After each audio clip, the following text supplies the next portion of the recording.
Good morning everyone. আশা করবো তোমরা সকলেই ভালো আছো, আমিও ভালো আছি। আমার আরও একটা নতুন ব্লগে তোমাদেরকে স্বাগত জানিয়ে আমি আমার ব্লগটা শুরু করলাম। দেখতে থাকো, আশা করছি তোমাদের সকলের ভালো লাগবে। যদি ভালো লাগে চ্যানেলটা সাবস্ক্রাইব করে পাশে থেকো। বড়োদেরকে প্রণাম আর ছোটোদেরকে আন্তরিক ভালোবাসা অভিনন্দন আমার ব্লগে। তো আজকে বৃহস্পতিবার, সকালবেলা শান চলে গেছে পড়তে, 6:30টায় পড়তে চলে গেছে বনগাঁয়। এখনও আসার টাইম হয়নি, 9:30 10টার দিকে আসবে। তো চলো এখন যাচ্ছি ওপর থেকে নিচে। বিছানা টিছানা তুললাম, তুলে এবারে দেখছিলাম গাছগুলো জল দিতে হবে কি না। তো সপ্তাহে একদিন বড়মশাই বলেছে জল দিলে হবে। তো এখন যাই নিচে, নিচে গিয়ে চা খাবো, আগে ঘরটা ঝাড় দেবো, দিয়ে চা খাবো।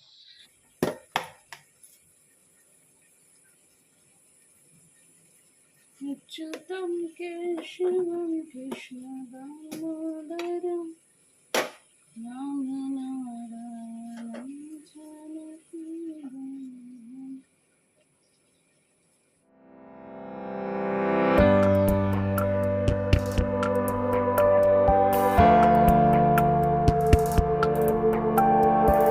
আজকে 5ই সেপ্টেম্বর শিক্ষক দিবস।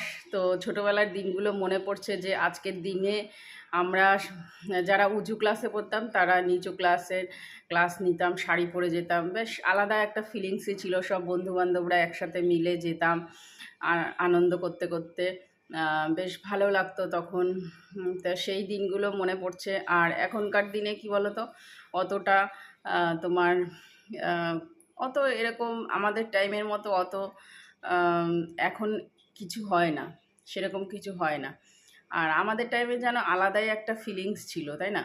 আর এখন এই মোবাইল ফোবাইল হয়ে অর্ধেক ছুটি তো স্কুল তো যাবেই না ছেলেমেয়েরা। তো আমাদের টাইমে তো মোবাইল ফোবাইল ছিল না, তো আমরা বেশ আনন্দ করে শাড়ি টাড়ি পরে সকালবেলা বেশ আলাদা একটা মেজাজ নিয়ে ফুর্তি নিয়ে স্কুলে যেতাম, যে দিদিমণি হব, নিজেকে দিদিমণির স্থানে বসাবো। সেই দিনটা মানে এই একটা দিনের জন্য অপেক্ষা করে থাকতাম সারা বছর, যে নিচু ক্লাসগুলো আমরা ক্লাস নেব, বেশ আনন্দ করতাম, খুব ভাল লাগতো।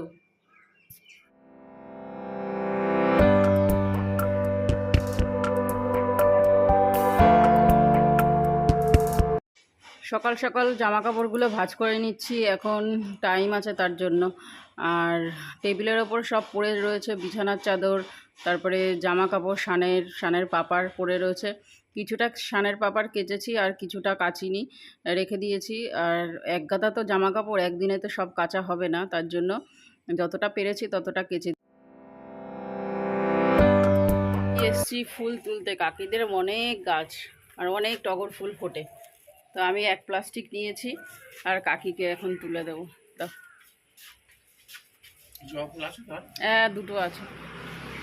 জবা ফুল, হলুদ জবা। অনেক ফুল ফুটেছে কাকিদের গাছে। আমার তোলা হয়ে গেছে ফুল, এবারে কাকিমাকে বললাম যে তোমাকে তুলে দেবো, তো কাকিমা বললো হ্যাঁ তুলে দে। তো তার জন্য কাকিমার জন্য তুলে দিয়েছি। আর আমি এক প্লাস্টিক নিয়ে এসেছি। প্রচুর গাছ কাকিদের বাড়িতে, মনে হয় 4-5টা টগর ফুলের গাছ, আর এমনি ফুল তো আছেই। তো জঙ্গলের ওই দিকে যাইনি, সামনে সামনে যা ছিল তাই তুলেছি। আর এখন গাছে কি বলো তো, পোকা লেগে যাচ্ছে। তো কাকিদের দেখলাম গাছে পোকা লাগেনি, ওগুলো ভালোই রয়েছে। গাছগুলো বেশ সুন্দর ফুল হয়েছে, বড় বড়, তারপরে ছোট অনেক রকমের টগর গাছের ফুল হয়েছে। তো ফুল টুল তুলে এসে সকালে ব্রেকফাস্ট করে সবাই মিলে খেয়ে তারপরে আমি এই যে এইগুলো পরিষ্কার করে নিচ্ছি। পরিষ্কার করে তারপরে আজকে তাড়াতাড়ি পুজো দেবো, সকাল সকাল স্নান করে তাড়াতাড়ি পুজো দেবো। আর ভেবেছি এরকমই করব, সকালে ব্রেকফাস্ট করে তারপরে পুজো দেব, দিয়ে তারপরে সমস্ত রান্নাবান্না করব। তাহলে দেখবে রান্নাবান্না অতটা চাপ থাকবে না, পুজো দেওয়া তো হয়ে গেল, এতটা চাপ থাকবে না। ওই জন্য আগে এই সমস্ত কাজগুলো করে নিয়ে তারপরে স্নান করে নেব। এই দেখেন বড় মামা এসছে। জেঠু দেখতে পাচ্ছে? দেখতে পাচ্ছেন বড় মামাকে? উপর দিকে তাকাচ্ছে না নাকি? এটা গলায় পরিয়ে তারপরে বলেছে হাঁটতে। সাজেশন দিল, আমি সেই ব্যবস্থা। হ্যাঁ হ্যাঁ হ্যাঁ, ঠিক আছে। আর এখানে চাপা নেই, এখানে অপারেশন করে এখানে ফাঁকাই আছে। শুধু জাস্ট ঘাটটা সোজা রাখার জন্য এটাকে কলারটা বলিয়ে দিয়েছি। আর সুইচটা এটা হার্ডি হয়ে গেছে, ওই নর্মাল। এটা আবার ভালো, এটা পটি করার দিক থেকেও বালতি সিস্টেম।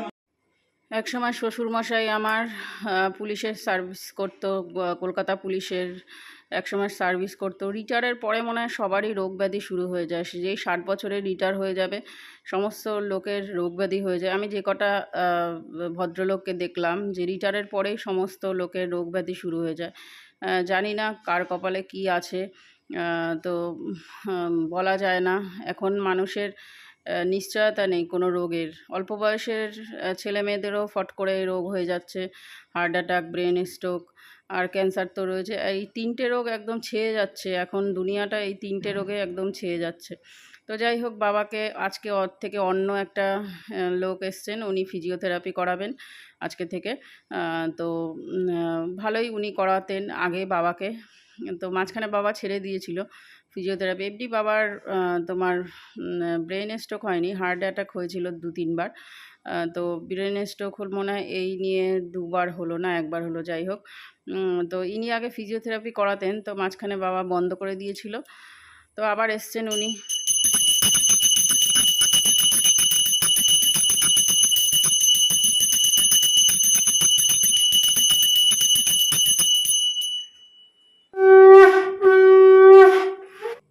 পুজো দেওয়া কমপ্লিট হয়ে গেছে, এবারে চলে এসেছি রান্নাঘরে। রান্না করব আজকে ডিমের ঝোল করব আর ভাত, আর দেখছি কি করা যায়।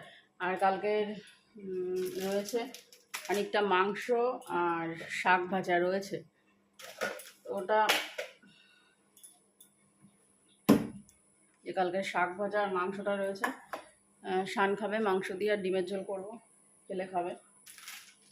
চলো এখন কটা বাজে, 11:30 বাজে, এখন রান্না বসিয়ে দিই। বেশিক্ষণ লাগবে না, পুজো টুজো দেওয়া কমপ্লিট, একটা নিশ্চিন্ত। এবারে আস্তে ধীরে সুস্থে রান্না বান্না কমপ্লিট করব। আসলে এখন দিনকালটা এমনই খারাপ অবস্থা, মানে বেঁচে থাকাটাই আশ্চর্য ব্যাপার, মরে যাওয়া কোনো ব্যাপার না। চট করে সব লোক মরে যাচ্ছে। হ্যাঁ, আজ ভালো কালকে খারাপ অবস্থা, এরকম শুনছি কয়দিন ধরে। ভালো ভালো মানুষরা হঠাৎ হঠাৎ করে মরে যাচ্ছে, তাদের কোনো কিছু প্রবলেম নেই, তাদের এই রোগ ব্যাধি তারপরে চট করে চলে যাচ্ছে, এরকম হচ্ছে। আসলে আমরা এত উল্টোপাল্টা খাদ্য খাচ্ছি, হ্যাঁ, সেটা আমাদের নাড়ি ভুড়ি সব জ্বালিয়ে পুড়িয়ে ছাড়খাড় করে দিচ্ছে।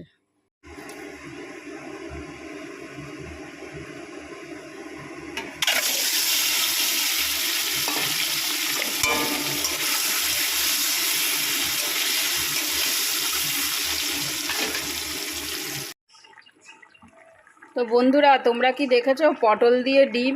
তো আমি এরকম রান্না করি, পটল দিয়ে ডিম রান্না করছি, বুঝলে তো। যেটায় যা না কাটাতে সেটাই তার খাটাতে হয়। যেহেতু আমি আলুটা খাই না, খুব কম খাই, তো তার জন্য পটল দিয়ে রান্না করলাম। তো কী বলো তো বন্ধুরা, নিজেরা খাবো তো, অত তো ফ্যাশন শোতে খাবারটা নিয়ে যাব না, ওর জন্য নিজেদের খাওয়ার মতো ঠিকই আছে। কোনো লোকজন আসলে তখন চেঞ্জ করতে হয় রান্নাবাটিটা, তখন কি আর এই সমস্ত রান্না করা যায়? তো চলো, এটাই আমাদের দুপুরের লাঞ্চ।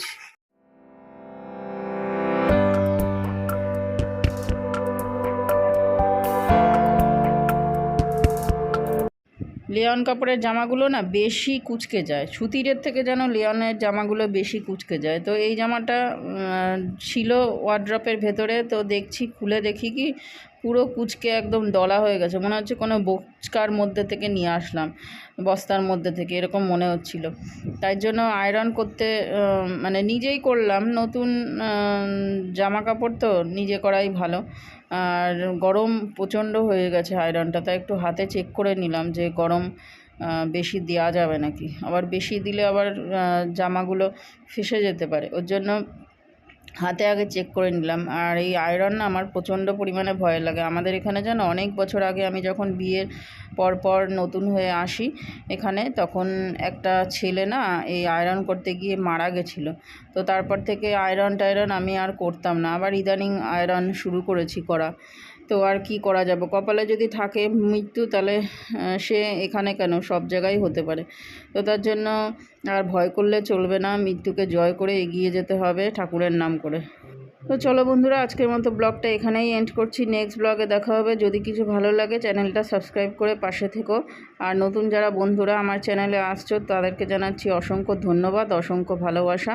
তো এখনের মতো রাখছি, বাই।